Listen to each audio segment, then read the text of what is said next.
Bartholomew Town is brought to you in part by the University of Rhode Island Online, Navigant Credit Union, the Audubon Society of Rhode Island, Newport Film, and Half Street Group. Bartholomew Town. Well, a couple of weeks ago, I had the opportunity to attend a really amazing event, at least in part. Unfortunately, I was double booked. I had to leave town in the middle of it, but by all accounts, I had a lot of friends who were there, and we were talking about it afterwards. And this event is something called Rec Room, and it's an initiative of Rafay Rashid, who is a well-known musician in a number of bands, Ravi Shavi, his own solo work, Lookers, Happiness, and really just a community leader and organizer here in Providence. And this concept was really at the intersection of a number of really important things. One, just broadly speaking, community; on a specific level, recovery; and even on a specific level, arts and engagement in real time, which is something we've lost so much touch with really since the pandemic. It was at as220. And again, it was a phenomenal event, and it's something that I wanted to highlight for sure. Among the elements that I saw and among the elements that have resonated in the week since was a talk by Don Worth at the very beginning of this event, which was extremely powerful. It spoke to folks in recovery, and I think it spoke broadly to everybody. I mean, there was really there were so many themes in that presentation that were so important to hear, for me anyway. And I know, again, speaking with literally a half a dozen people about this event in the last week or so, it resonated thoroughly. So before we begin, if each of you could introduce yourselves, then we'll kind of get into the origins of the concept. Rafay, if you want to introduce yourself. Hi, I'm Rafay Rashid. I am a musician and artist based in Providence, Rhode Island, and I'm happy to be here. And Don. Yes, I'm Dr. Don Worth, a psychologist and family therapist in rural West Virginia. I also do a lot of presenting on recovery, new model recovery, and I'm an author of two different books. One, a recovery manual, opioid-free, 123, self-help guide to recovery, and then another one on the pandemic.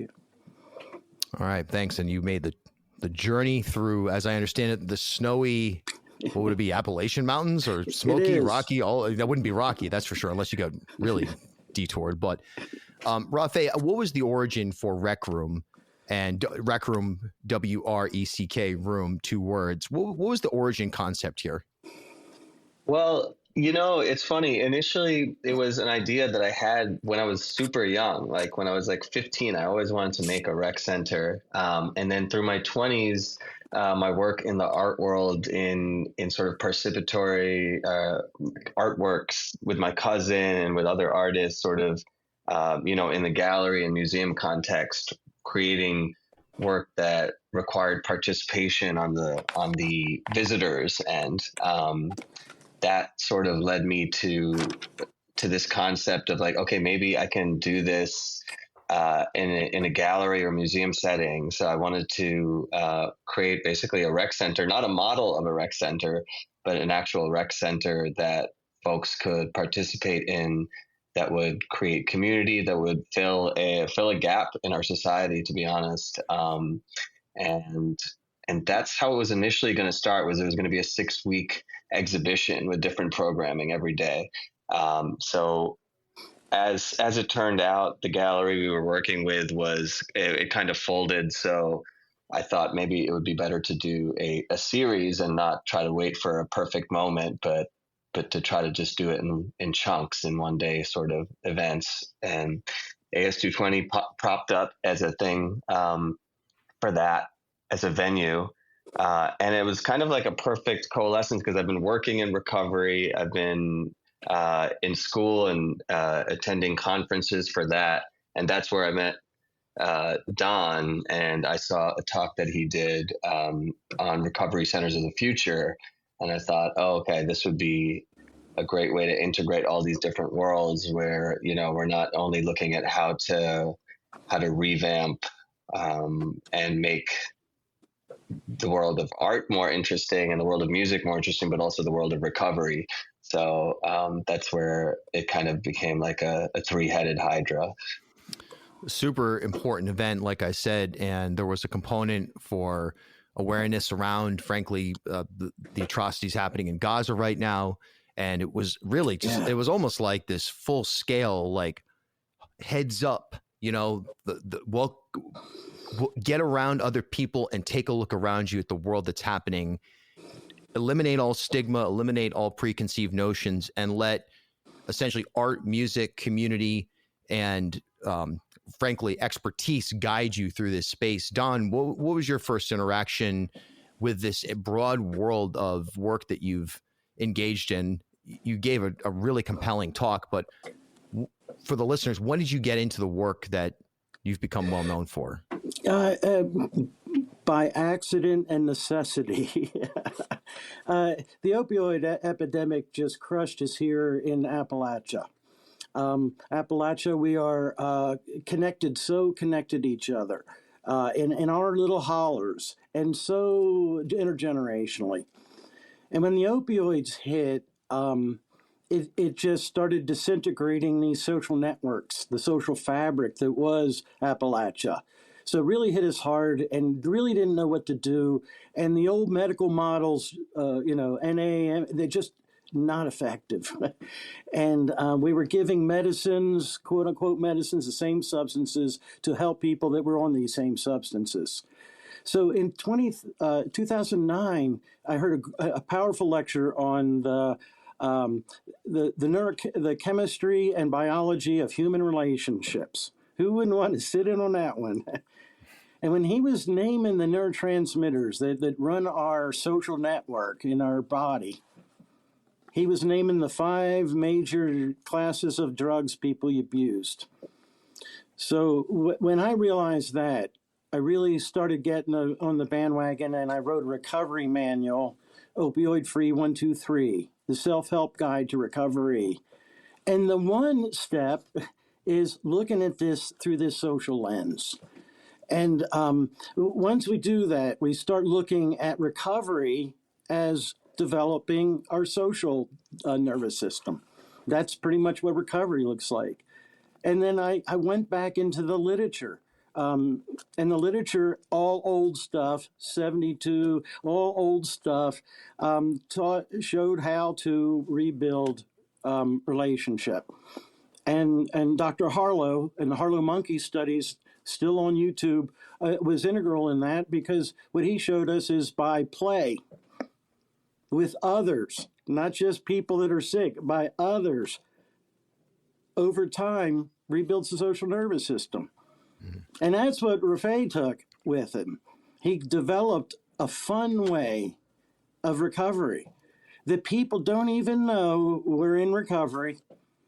Now, I personally am not in or haven't been in the traditional recovery movement, but I look at recovery as for all of us. We're relapsing into illness, or we're actively moving towards recovery. And so, I think what Rafay did is took what I was presenting that day and added so much to it. He added this artistic component. If I may, in my second book about the pandemic, there was a performing artist, Walter Finley, who wrote a chapter about what it was like to be a performing artist in the pandemic. And one of the things that I think they realized was we need our audiences. We need our audience so he would go out and play on the lake, on this little peninsula, and eventually boats would show up. And every Thursday they had a bring your own boat day, and it took off.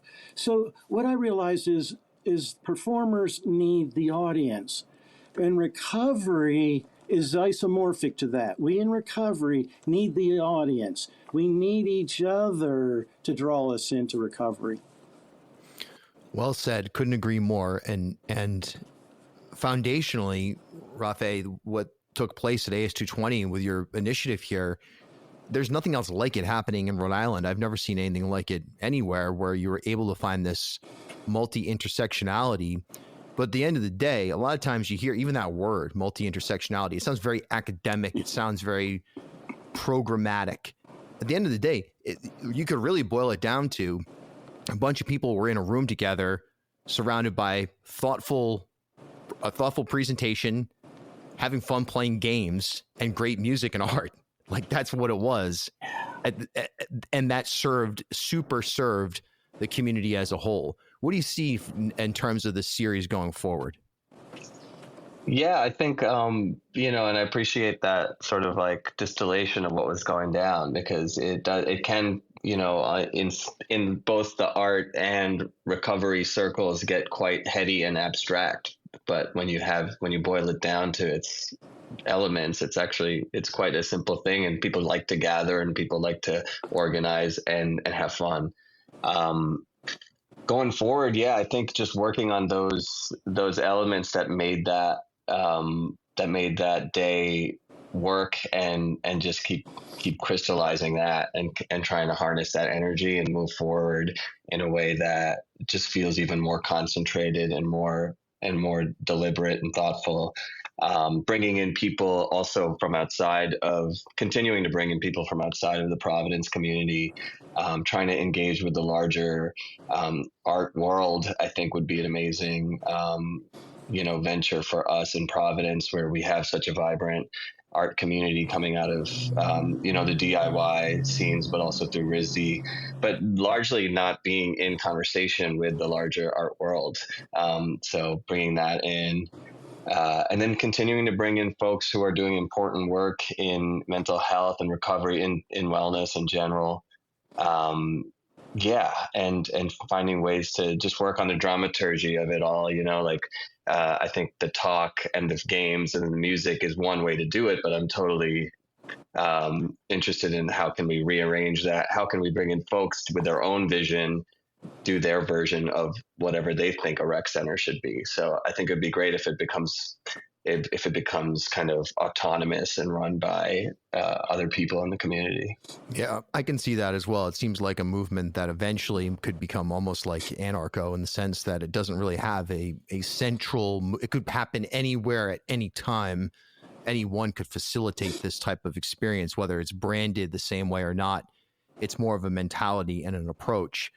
Don, I wonder, here's a word that is, speaking of heady and overused, but progressive. You offer a progressive viewpoint on, and I don't mean that in the political sense or anything like that. I mean it just in the sense of you're looking forward and you're moving forward. It's clear just from the talk and the other research that I've done on what you've brought to the table over these years.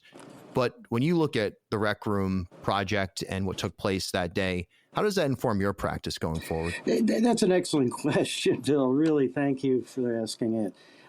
In a couple of ways. One, Rafay's Rec Room has now been added to my presentation on community centers of the future. I just got a proposal accepted at the National Board for Certified Counselors Foundation, a symposium coming up in Atlanta in February. So I'll be talking about Rafay's groundbreaking, historic first step in the perfect town to do it in, Providence, Rhode Island. Really exciting. And also moving forward, I'm bringing this locally.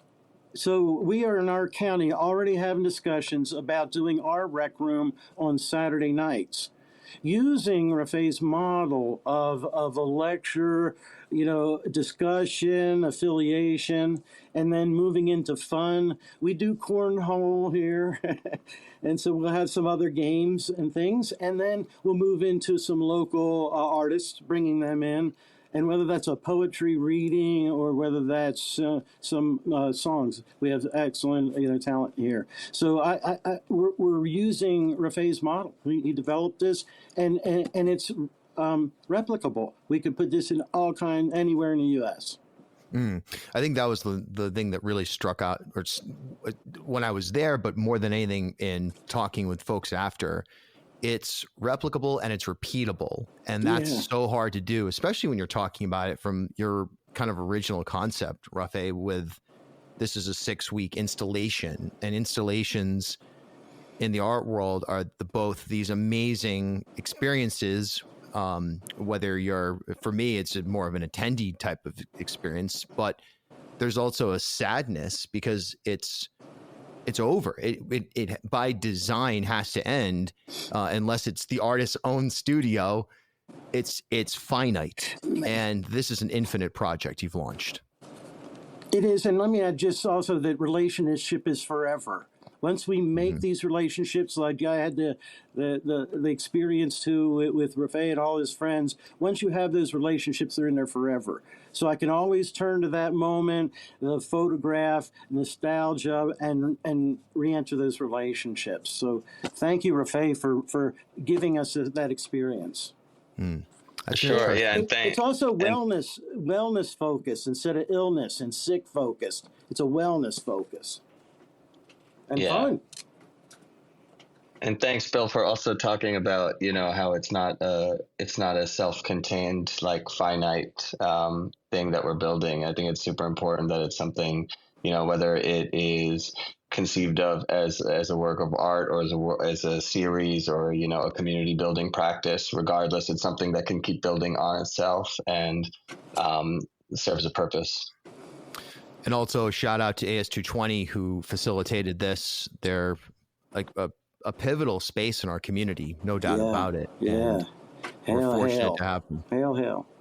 Yeah, 100%. And the fact that they were so down with the cause for Gaza and how many people and institutions are shying away from that. It's really surprising, to be honest. But I mean, on some level, not surprising, but I guess the word would be disheartening to see how many people are not willing to engage with that. Yeah, and that was a critical component of it as well. There's no doubt about it. But it only makes sense if you're going to talk about wellness and not illness. That is a pan wellness. It's the individual, but it extends globally, and frankly, it extends environmentally. And who knows where we're going as we've got Elon Musk now somehow in a peripheral role in government talking about going to Mars, whatever that means. We're talking about a spatial context for humanity in a way that we've never done before. And so while wellness applies to an individual, we have to think of it in an infinite, like a radio wave that never stops. Yes. And that can't be interrupted by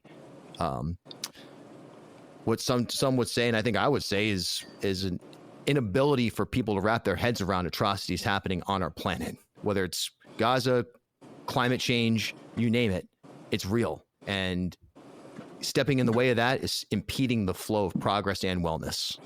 Yes. Yeah, just if I may add, good news, bad news, who can tell?